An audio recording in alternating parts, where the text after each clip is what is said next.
कोई तो इनसे पूछो कि ये सड़कों पर क्यों बैठे हुए हैं। ठीक है, ये तो प्रोटेस्ट कर रहे हैं, लेकिन इनके साथ साथ पूरे जिला डोडा की जो रूरल एरियाज की पब्लिक है वो सफर हो रही है। आप देखिएगा मस्त सफेद कोट लगा के डॉक्टर जो है जिनके हाथ में ये आप देखिएगा release 2.5 days salary, job security is right. LHM doctors और साथ साथ जो स्टाफ है, जो ओपीडी का जीएमसी ओपीडी का स्टाफ है, वो इस वक्त प्रोटेस्ट में बैठा हुआ है।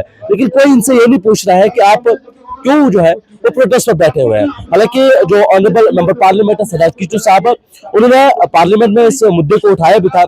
जवाब क्या मिला वो भी आपको सुनाएंगे। मेरे साथ समय मेडिकल स्टाफ है, डॉक्टर हामिद परे मेरे साथ मौजूद है। क्या आपको लगता है कि आपकी सुनवाई नहीं हो रही है या आप ही जो है पब्लिक को सफर कर रहे हैं?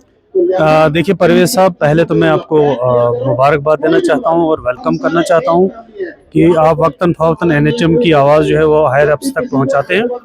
जैसा कि आपका क्वेश्चन है कि देखिए कभी भी हम we are so called cream of the society and हम लोग अल्लाह के बाद, भगवान के बाद लोगों की ज़िंदगी के साथ रिलेटेड होते हैं और हमारा कतई भी ये मंशा नहीं है, हमारी ये कभी सोच नहीं है कि हम लोगों को सफ़र कराएं।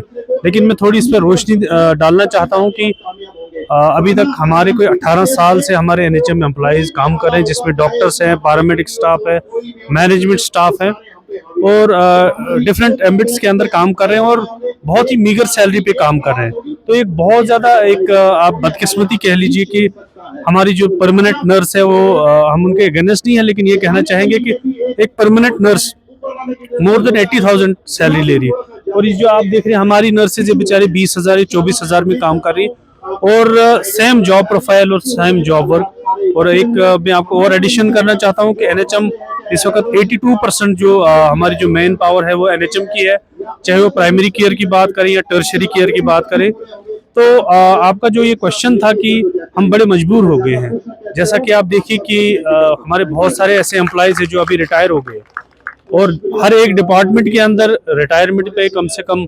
30-40 लाख रुपए मिलता है या फिर वो रिटायरमेंट बेनिफिट लेते हैं या उनको पेंशन मिलती है। लेकिन एनएचएम के साथ ऐसा कुछ भी नहीं है और अभी तक पिछले 15 साल से कोई भी पे रिवीजन नहीं हुआ है। मुझे बताएगा ऑनरेबल एमपी सजाद किशोर साहब ने पार्लियामेंट में इस इशू को भी उठाया था, उनका जवाब भी आपको मालूम है। क्या आपको लगता है कि जो गवर्नमेंट है, JNK गवर्नमेंट है, वो नहीं चाहती है? देखिए सबसे पहले तो मैं मैडम सकीना को हमने बड़ी बार आपकी मीडिया ने भी उनसे क्वेश्चन किया था, तो उन्होंने रिपीटेडली एक आंसर दिया था कि रेगुलराइजेशन पॉलिसी जो है that is a central sponsored scheme है और सेंट्रल गवर्नमेंट ने ही करना था। लेकिन हाल ही में और इससे पहले भी we are having lot of communications from the central government as well as from the state government. तो रिसेंटली हमारे सजाद किशोर साहब ने दिल्ली में क्वेश्चन उठाया था and the centre has make it very clear that NHM employees के जो रेगुलराइजेशन पॉलिसी है या एम्प्लॉइज रिलेटेड कोई भी इशू है that is a state subject. तो रेगुलराइजेशन पॉलिसी जो है या कोई भी स्टेट में जो पॉलिसी बनानी है एम्प्लॉय के लिए वो स्टेट सब्जेक्ट ही है और जम्मू कश्मीर गवर्नमेंट ने करना है। और हमें उम्मीद है क्योंकि उमर अब्दुल्ला साहब की सरकार ने अभी बहुत सारे कॉन्ट्रेक्चुअल एम्प्लॉइज के लिए अच्छी न्यूज़ उनने दी है और बहुत अच्छी कंप्रिहेंसिव जॉब पॉलिसी बनाई है और वी आर एक्सपेक्टिंग सेम। ये भी डिमांड कर रहे हैं कि सेम जॉब पॉलिसी हो। मेरे साथ में नर्सिंग स्टाफ है, मुझे बताएगा स्पेशली जो नर्सिंग स्टाफ है उनका बड़ा टफ काम होता है, खास तौर पर अगर आपकी ड्यूटी जीएमसी में हो या इसके अलावा भी अगर आपकी रूरल एरियाज में ड्यूटी हो तो नर्सिस की जॉब जो है बहुत ज़्यादा टफ होती है। डायरेक्टली आपको पेशेंट को डील करना है और ऐसे पेशेंट को डील करना है जो बीमार भी हो, जिसको ऐसी प्रॉब्लम भी हो, नज़दीक जाना भी बड़ा मुश्किल होता है। तो क्या कहेंगे आज आप सड़कों पर आ गए? सर मैं तो यही कहना चाहती हूँ सरकार से कि प्लीज रिक्वेस्ट है ये कि हमें equal pay, at least equal pay तो मिलनी चाहिए। Equal pay is equal rights, हर किसी का राइट है इक्वल पे, मतलब कि काम के हिसाब से सैलरी मिलती है, हम काम भी उतना करेंगे लास्ट में हमें सैलरी भी ऐसी करके देते हैं। सर आपको पता है कि जैसे कि हमारा मतलब ये है कि हम एनएचएम वालों का है, जिस टाइम पे अगर हम रिटायर होंगे ना उस टाइम पे हमें उस महीने की सैलरी लेके रिटायर होंगे। आप मुझे बताओ 65 ईयर्स में जब एक इंसान पूरा 60 साल किसी डिपार्टमेंट में देता है, फिर जब वो रिटायर होगा उसके पास कुछ नहीं होगा, वो क्या करेगा उसके उस टाइम पे हम क्या करेंगे? आप खुद बताओ 65 ईयर्स का एक ओल्ड पर्सन मतलब क्या कर सकेगा? कुछ नहीं कर सकेगा। सर अब मेरी यही रिक्वेस्ट है, और अगर हम जिस टाइम पे रिटायर, जिस मंथ में रिटायर, उस मंथ की सैलरी भी नहीं मिलेगी हमें। तो हम यही चाहते हैं, हमारी यही अपील है कि प्लीज ये खेला खेली मत करें।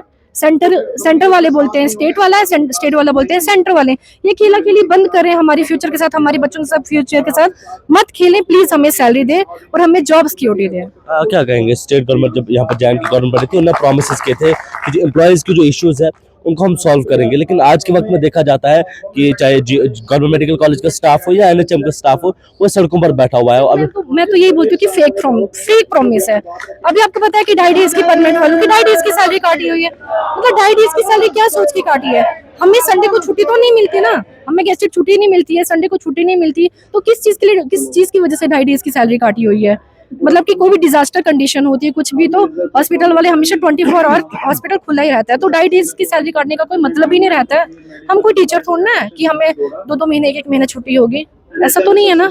तो मैं यही कहती हूँ कि प्लीज, मतलब कि सरकार से यही कहती हूँ कि हमारे बारे में कुछ सोचा जाए बस, नहीं तो अदरवाइज हम आगे कंटिन्यू करेंगे। अब देखिएगा प्रोटेस्ट इस वक्त हो रहा है, लेकिन मेरी गुजारिश है कि कोई इनसे आकर पूछे कि हाल क्या है, क्योंकि डॉक्टर्स प्रोटेस्ट पर बैठे हुए हैं, डायरेक्टली पब्लिक सफर हो रही है। और पिछले काफी दिनों से देखा जा रहा है, पहले 2.5 डे की सैलरी को लेकर जो है प्रोटेस्ट हो रहा है, और आज जो जॉब पॉलिसी है उसको लेकर प्रोटेस्ट हो रहा है। तो मुझे उम्मीद है कि सरकार इन सब पर ध्यान देगी, क्योंकि बड़े शहरों में इसका इम्पैक्ट नहीं पड़ता है, लेकिन हमारा जो जिला डोडा है, जिला किश्तवाड़ है, जिला रामबन है, उस पर डायरेक्टली इम्पैक्ट पड़ता है, क्योंकि यहाँ पर मैक्सिमम स्टाफ जो है वो एनएचएम है। गवर्नमेंट मेडिकल कॉलेज का हाल आप देखें तो 30 या 40% स्टाफ जो है वो एनएचएम का काम करता है। तो मुझे उम्मीद है कि इन सब पर ध्यान दिया जाएगा।